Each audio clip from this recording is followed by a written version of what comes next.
So, what is going on, guys? Today we're going to be taking a look at the Transformers Legacy United Voyager class Vector Prime. And Vector Prime here is actually pretty decent. He's a remold of Jhiaxus, which is a figure I quite like. But this guy is kind of hindered by some issues for some people, apparently. What I've seen is he's sometimes actually a QC nightmare. I don't know what causes it. I don't know what it is. Mine's completely fine, but I've heard cases of it not being fine. He's really loose in some places. His head falls apart. Lots of other things. I have not seen mine do anything. The worst mine has done is these fall off sometimes. The little wing cape things fall off. That's just par for the course, though. I have a feeling about that. But as far as it goes, he's a little bit more loose, I guess, but he's not super loose. Like, he's not gonna, like, flop around a ton. Like, the bits that are kind of the floppiest are the cape parts, and that's really it. As far as it goes, he is based off of Cybertron Vector Prime, the main version of Vector Prime that's really ever existed. And as far as he goes, I mean, he looks really good. He does have a lot of Jhiaxus in him, though. I'm pretty sure his entire lag assembly here is just Jhiaxus again. The crotch piece is definitely different. The chest is different. These are the same. The arms are different, and the shoulders. I'm not sure about the forearms. I did have Jhiaxus down, but I didn't really compare them too much.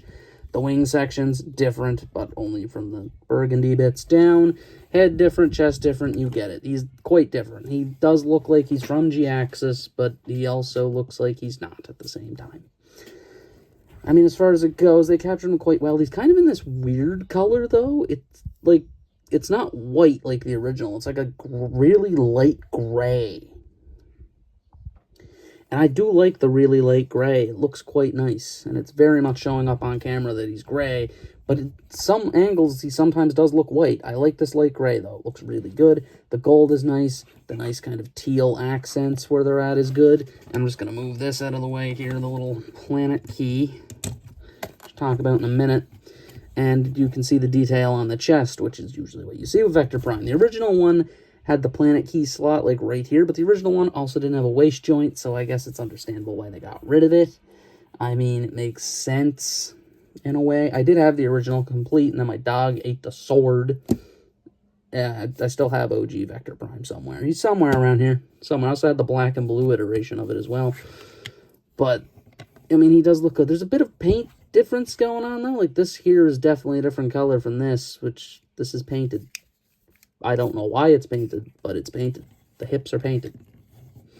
Because the molded burgundy stuff is definitely different from the painted, and it just kind of looks a little different. As far as it goes, though, he does have 2 accessories. The first one being his sword, which is translucent blue with kind of a sparkly effect in there, which is interesting. And then it has the burgundy handle, which can bend.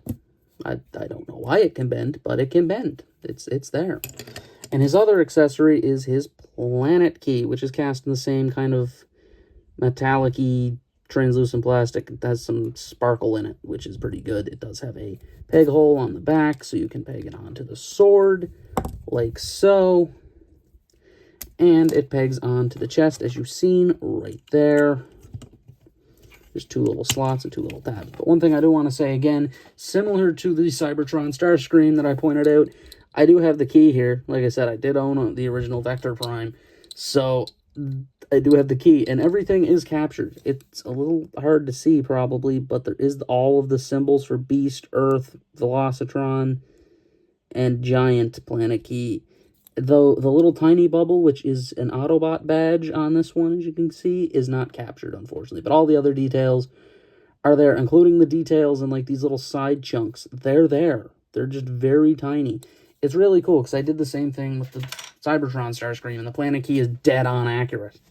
I did not do that with Hotshot, however, because, I don't know, I just didn't. And his is also yellow, but then painted.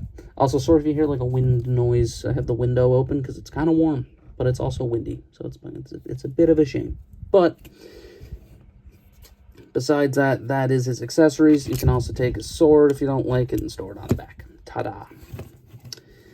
Either way, that is pretty much that. So let's take a look at the articulation, which is pretty good. Ball joint in the head, forward and back. outward, elbow, swivel, hand rotation, hands open and close because G-axis had that. Waist swivel, forward and back, swivel, knee joint goes well beyond 90, forward and back, and of course ankle tilt in. So there's that as well. And then these can move on hinges as well if you want to pose them like they're a cape, which is what it's supposed to be, as a cape, even though they don't do as good of a job as the original. The original one has the way better system to how to do the cape. I'm not going to lie to you. But as far as it goes for Vector's robot, I think he looks pretty solid. So his transformation, though, is pretty much G-axis, meaning if you like G-axis transformation, you're probably going to like this one.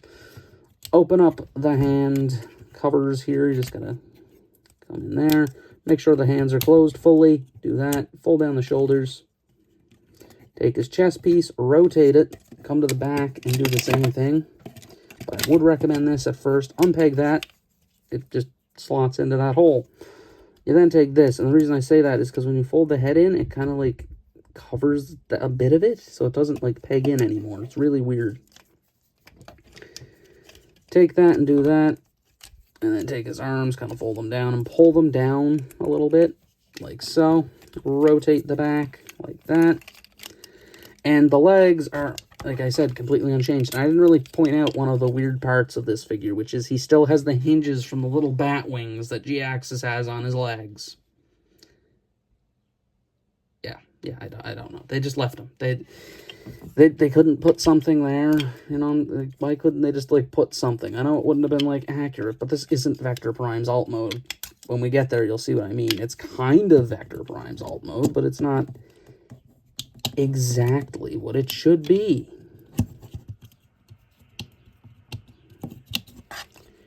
Anyway, peg the legs together like so, and then do the same step like on G-axis, which is really weird because you got to put it a certain way to get it to work. Take the wings, rotate them, they then slot in to the side. There's little tabs. Take the arms, fold them down, same thing. There's a little slot in the thighs, and a tab on the arms, and they just kind of tab in there. As far as they don't really connect together, you'd kind of expect they would, but they don't.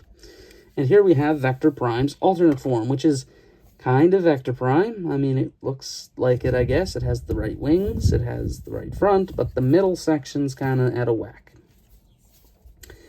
Because on the original, this is in the center of it. This section here, but as you've seen in the transformation, it flips around, which is a clever way to go about it, I will say. I do like that.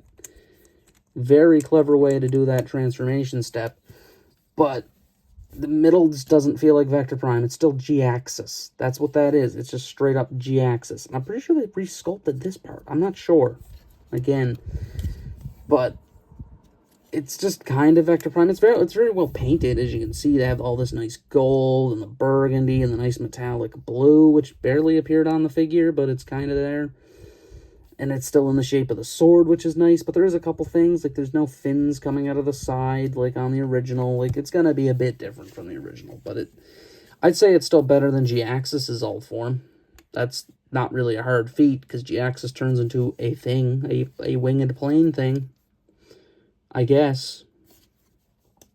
Also did not mention this. This whole section here is translucent blue. Bit unfortunate, but it is also pearly. If you look at the windows, you can see it.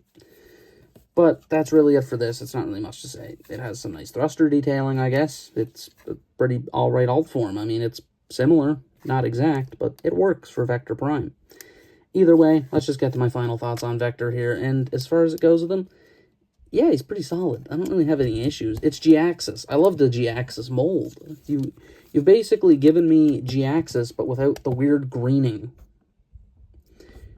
If you own G-axis, you probably know what I mean by that, which is instead of yellow, he turns green. Mine is like entirely green now. And it's weird. I want to just discuss that one for a second, because I have not had my G-axis near a window in his entire existence. He just turned green. He's in the darkest corner I could put him in, and he just turned green. No idea why. Any bit of that weird white plastic he had just turned green. Really strange. I'm just going to hope Vector doesn't continue that lineage here of turning yellow or green. I'm going to assume not, because it doesn't seem like he uses any of that weird, cheap white plastic that said turned green. It's fine because it's even, so it's not like it's weird. Like, you know, sometimes you have a figure, if you leave it in the sun, one side will turn yellow, one will remain white. Yeah, he just turned green in its entirety. I don't know why. Real weird stuff.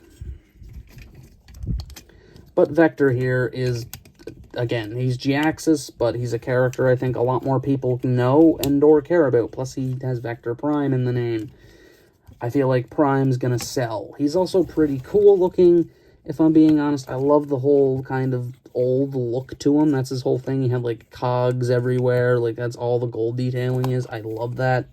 They kind of capture that in the dimension with the wires on the legs. It's kind of there. They didn't paint them, though, unfortunately. They're just kind of blank gray. But he's still cool, and it's a nice update to Vector Prime, a figure that I feel like, yeah, we could have used an update of, because he's awesome, even though apparently the next line involves Primes again. But as far as it goes with it, I'm going to still say he's the same. He's going to get a 5 out of 5. He's just good. He's great. I like Vector Prime. Now, I say he's 5 out of 5. Certain reviewers might not, though, because, like I said, QC issues are rampant with this guy, apparently. I'm lucky. I don't have any, it seems. I got really lucky again, and I don't have any QC problems. At least his head hasn't fallen apart for me. But he's fine for me, and I think if you get one that's just like this, then, yeah, you'll be happy with it as well. I mean, again, I'm rating it off my copy of the figure, not the other copies. If I was to rate it off the other ones, then he'd be like a 4, because it's still Jhiaxus. That mold is underrated. It's shelf-warmed, even it's just because Jhiaxus. No one cares about Jhiaxus. He's a really good figure, though. This is a very good mold. I feel like this one will sell better than Jhiaxus. So, that's really all I have to say about Vector Prime. This has been our review, and this has been IlThought Elite signing out.